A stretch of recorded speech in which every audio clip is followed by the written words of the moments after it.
Hello everyone, and welcome back to Read, Learn, and Listen. I'm Clara.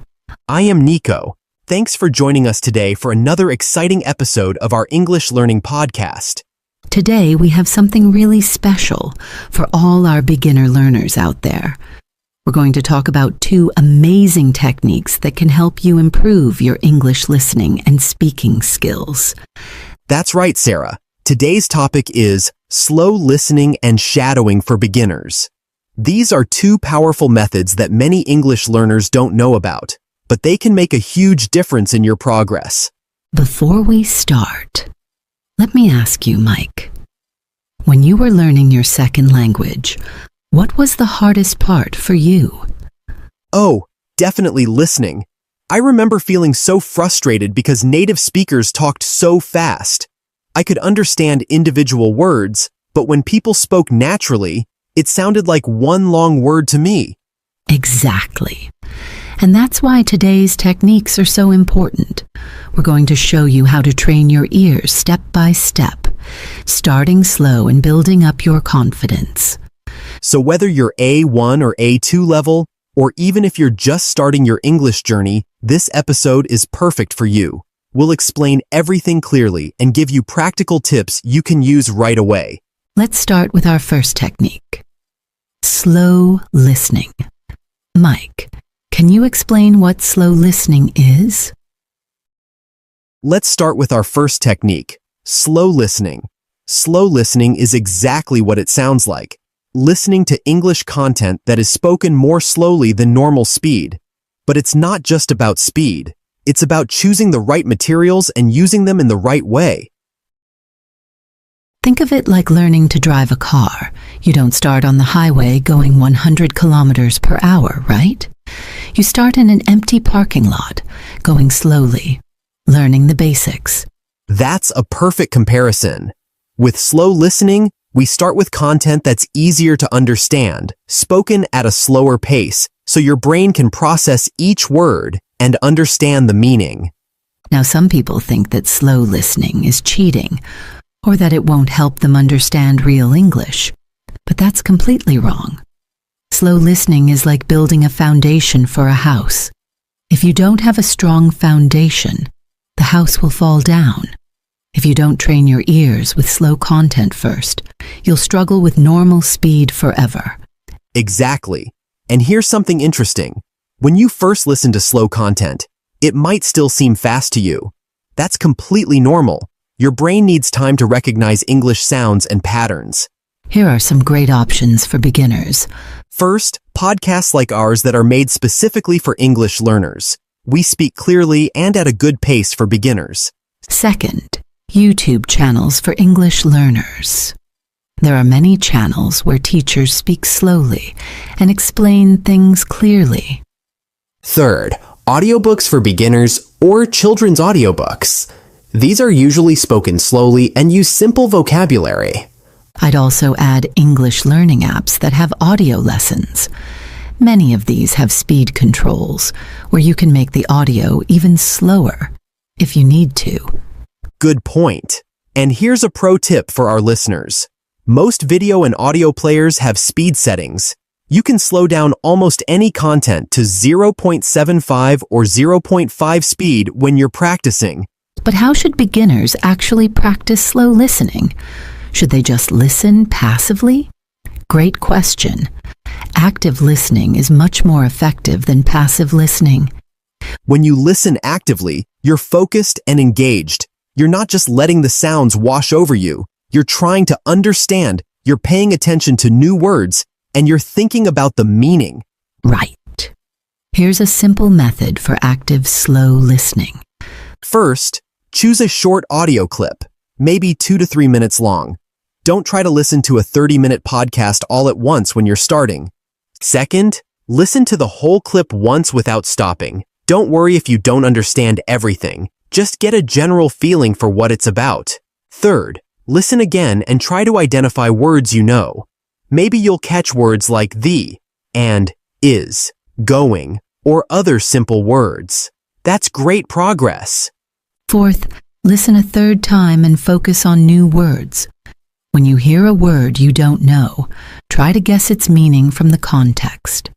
Finally, if the audio has a transcript, read along while listening. This helps you connect the sounds to the written words. That's a wonderful method.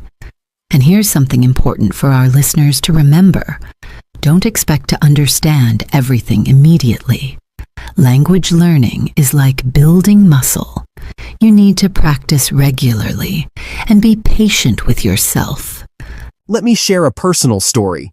When I started learning English, I was so impatient. I wanted to understand movies and TV shows right away, but I was frustrated because I couldn't understand anything. Then I discovered slow listening materials, and everything changed. I started with very simple content. Children's stories, basic conversations, simple news reports. At first, even these seemed difficult. But after a few weeks of daily practice, I noticed something amazing. The slow content started to feel normal. And when I went back to regular speed content, it didn't seem as impossible anymore. That's exactly what happens. Your brain adapts to the sounds and patterns of English. It's like training for a sport.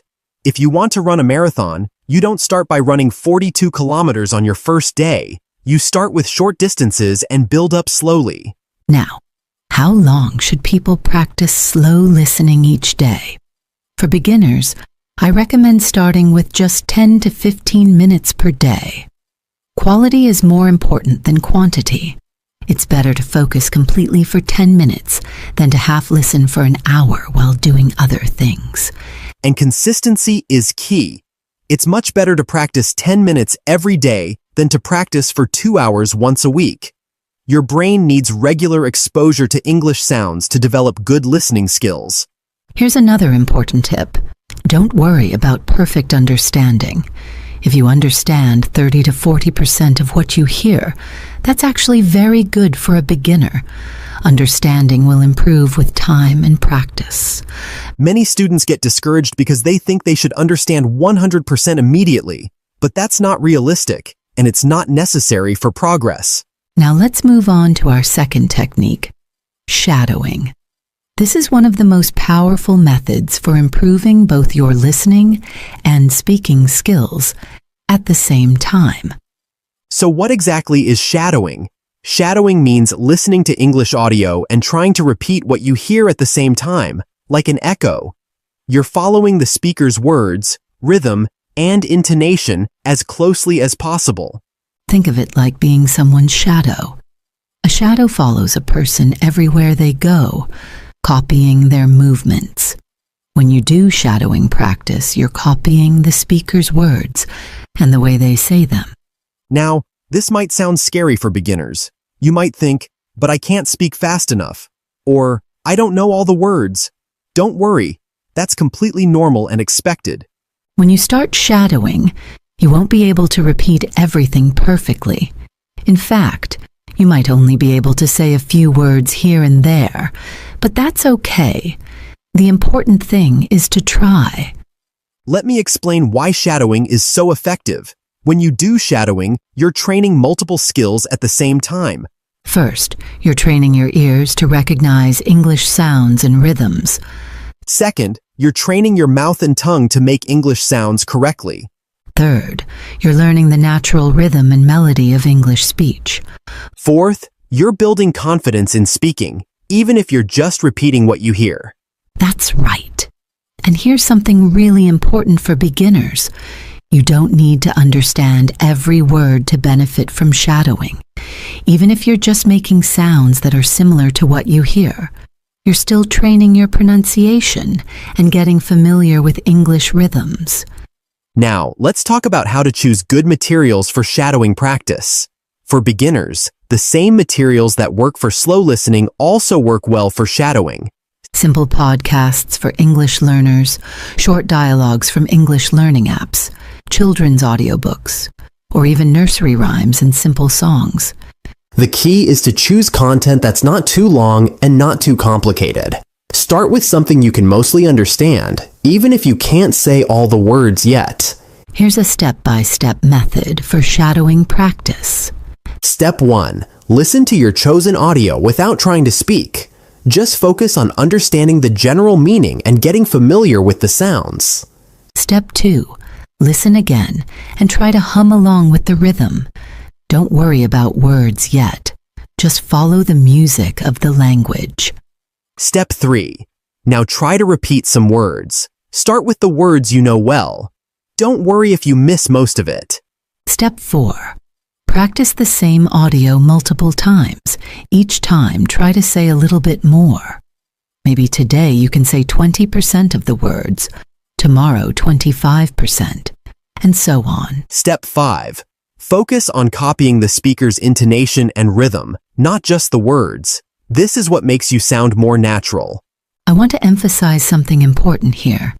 Shadowing is not about perfect pronunciation or saying every single word correctly. It's about training your mouth to move in English patterns and getting comfortable with the sounds of the language.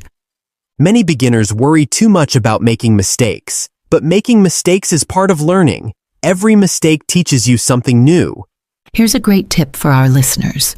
Record yourself while doing shadowing practice. You don't need to share it with anyone. It's just for you. Listen to your recording and compare it to the original. You'll be surprised at how much you improve over time. And don't be hard on yourself when you listen to your first recordings. Everyone sounds strange when they start. I remember listening to my first shadowing attempts and thinking, do I really sound like that? But after a few weeks of practice, I could hear clear improvement. Now, how is shadowing different from just repeating sentences after the speaker? When you repeat after the speaker, you wait for them to finish, then you say the sentence. Shadowing is different. You're trying to speak at the same time as the speaker, like singing along to a song. This makes shadowing more challenging, but also more effective. It forces you to process the language faster and trains your brain to think in English rhythms. Now here's where things get really exciting. You can combine slow listening and shadowing for maximum benefit. Here's how it works. Start with slow listening to understand the content and get familiar with the words. Then, use the same material for shadowing practice. This combination is incredibly powerful for beginners. Let me give you a practical example. Let's say you find a 2-minute dialogue about ordering food in a restaurant. First, you listen to it slowly and actively, following the method we discussed earlier. You focus on understanding the meaning, identifying familiar words, and learning new vocabulary. Then, once you're familiar with the content, you use the same dialogue for shadowing practice. Because you already understand what's being said, you can focus on pronunciation and rhythm instead of just trying to understand the meaning. This is brilliant because you're reinforcing the same language patterns in multiple ways. You're training your ears with slow listening and then training your mouth with shadowing, all using the same content. And here's another benefit. When you use familiar content for shadowing, you're more likely to succeed and feel confident. Success builds motivation, and motivation keeps you practicing. Let's talk about creating a daily routine that combines both techniques. For beginners, I recommend this schedule. Monday, Wednesday, Friday. Focus on slow listening. Choose new content and practice active listening. Tuesday, Thursday, Saturday. Focus on shadowing. Use content you've already practiced with slow listening. Sunday. Review and relax. Maybe listen to some content, just for fun, without pressure to understand everything. That's a great schedule. And remember, even 10 to 15 minutes per day is enough to see improvement. The key is consistency, not duration. Now let's address some common challenges beginners face with these techniques. Challenge number 1. I feel embarrassed about my pronunciation during shadowing.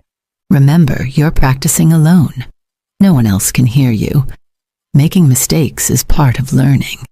Even native speakers don't speak perfectly all the time. Challenge number 2.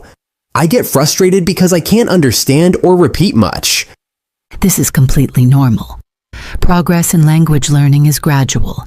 Celebrate small victories. If you understood one more word today than yesterday, that's progress.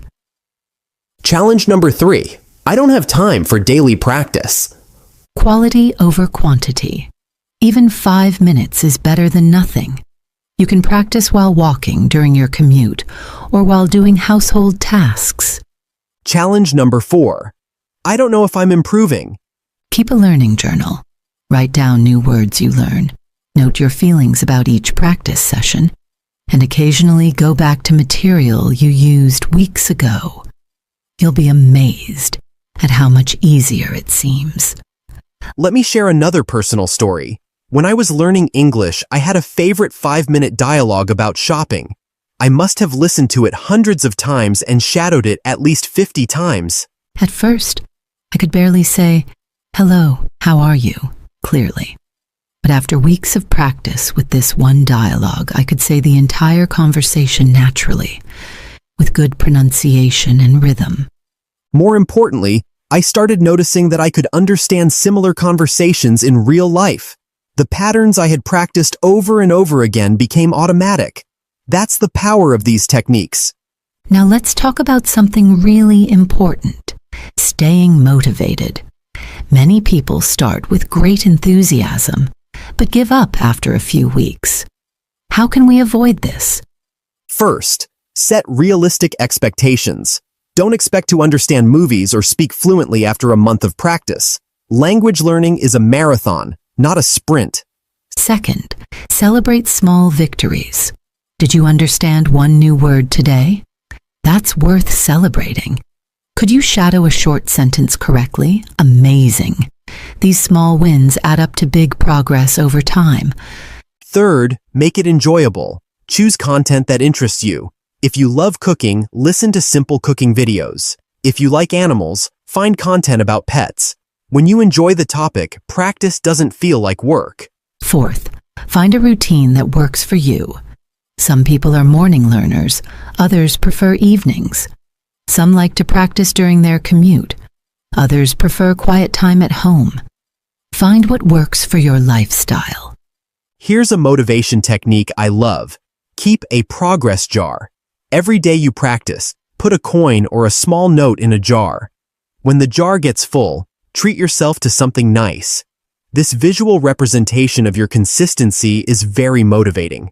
Another great idea is to find an accountability partner. This could be a friend who's also learning English, or even a family member who supports your goals. Tell them about your daily practice and ask them to check in with you regularly. But what if you miss a day? Don't worry. Missing one day doesn't ruin your progress. The important thing is to start again the next day. Don't let perfectionism become your enemy. I want to share something important about motivation. In the beginning, you might feel very excited and motivated. This is called beginner's enthusiasm, and it's wonderful. But after a few weeks, this initial excitement might fade. This is normal and happens to everyone. The key is to keep practicing even when you don't feel motivated. This is when habits become more important than motivation. If you practice at the same time every day, it becomes automatic, like brushing your teeth. Here are some tips for building strong practice habits. Start very small. Promise yourself just 5 minutes per day in the beginning. It's easier to commit to 5 minutes than to 30 minutes. Link your practice to an existing habit. For example, practice right after your morning coffee or right before your evening shower. Prepare everything in advance. Have your audio ready, your notebook nearby, and your practice space organized. Remove any barriers to starting. Track your practice visually. Use a calendar and mark an X for each day you practice. Seeing a chain of X's is very motivating. Be flexible but consistent. If you can't do your usual practice, do something smaller. Even 2 minutes of listening is better than nothing. Now let's talk about dealing with plateaus. A plateau is when you feel like you're not improving anymore, even though you're still practicing. This happens to every language learner. When you hit a plateau, don't panic. This doesn't mean you've stopped learning. Sometimes your brain needs time to process and organize all the new information you've been giving it. Here's what you can do during a plateau. Change your materials. If you've been using the same podcast for weeks, try something new. Focus on a different aspect. If you've been working on listening, spend more time on shadowing or vice versa. Review old material. Go back to content you used when you started. You'll be amazed at how easy it seems now. Take a short break. Sometimes a few days off can refresh your brain and motivation. Remember why you started learning English. Remind yourself of your goals and dreams. Let me tell you about my own plateau experience. After about 3 months of practice, I felt like I wasn't improving anymore. I was frustrated and considered quitting. But then I decided to go back to a podcast episode I had listened to on my very first day of practice. I was shocked. I could understand almost everything, while on that first day, it had sounded like gibberish to me. This experience taught me that progress isn't always obvious day by day, but it's definitely happening if you keep practicing consistently. As you get more comfortable with slow listening and shadowing, you can start using these techniques with more challenging content. Here are some advanced tips. First, gradually increase the speed. If you've been practicing with content at 0.75 speed, try moving to 0.85 speed, then to normal speed. Second, try shadowing with content that has different accents.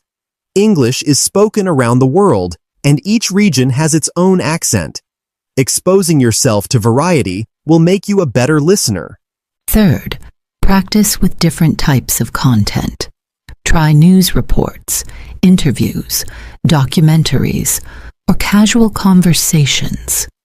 Each type has different vocabulary and speaking patterns. Fourth, start shadowing without looking at transcripts. This forces you to rely entirely on your ears and makes the practice more challenging. Here's an advanced technique called selective shadowing. Instead of trying to repeat everything, choose specific elements to focus on. One day, focus only on copying the speaker's intonation and rhythm without worrying about the exact words. Another day, focus on pronouncing specific sounds that are difficult for you. Or focus on shadowing only the questions or only the responses in a dialogue. This targeted approach can help you improve specific aspects of your speaking and listening. Now, how do you know when you're ready to move from beginner materials to more advanced content? Here are some signs. You can understand about 70% of your current practice materials without much effort. You can shadow short sentences without too much difficulty. You're starting to notice English sounds and patterns in daily life. You feel more confident about your pronunciation. You can understand the main ideas in slightly faster content. When you reach this level, congratulations! You're no longer a complete beginner, but don't abandon slow listening and shadowing completely. Even advanced learners can benefit from these techniques when learning new vocabulary or working on specific pronunciation issues. Let's talk about applying these skills in real life. The ultimate goal of listening practice is to understand real English in real situations. Here's how to bridge the gap between practice and real life. Start with predictable situations. Practice listening to content about topics you might encounter in daily life. Ordering food, asking for directions, shopping, or making appointments. Use your shadowing skills in conversations. When someone speaks to you, try to internally shadow their intonation and rhythm. This will help you sound more natural when you respond. Practice with authentic materials gradually. Once you're comfortable with learning materials, try short clips from real podcasts, news broadcasts, or TV shows. Don't be afraid to ask people to speak more slowly. Most people are happy to help when you explain that you're learning English. Here's a real-life story from one of our podcast listeners. Maria wrote to us and said, "I used slow listening and shadowing for 6 months. At first, I was scared to speak English at work, but one day, a foreign colleague complimented my pronunciation. She said I sounded very natural. I realized that all those hours of shadowing had trained my mouth to move in English patterns, even when I was nervous. That's exactly the kind of success story we love to hear. Maria's experience shows that these techniques really work when you practice consistently. Another listener, Ahmed, told us, "I used to think that fast speech was impossible to understand, but after practicing with slow listening, I started noticing individual words even in fast speech. It's like my ears became trained to catch English sounds. Now I can follow conversations much better." These stories prove that with patience and practice, anyone can improve their English listening and speaking skills. Before we finish, let's talk about some common mistakes that beginners make when using slow listening and shadowing techniques, and how to avoid them. Mistake number 1, choosing material that's too difficult. Many beginners are impatient and want to jump to advanced content immediately. But if the material is too hard, you'll get frustrated and might give up. Solution: start with content where you can understand at least 30 to 40% of what you hear. It's better to use easy materials successfully than to struggle with difficult ones. Mistake number 2, trying to understand every single word. Some learners pause after every unknown word and look it up immediately. This interrupts the flow and makes listening feel like a chore. Solution: focus on general understanding first.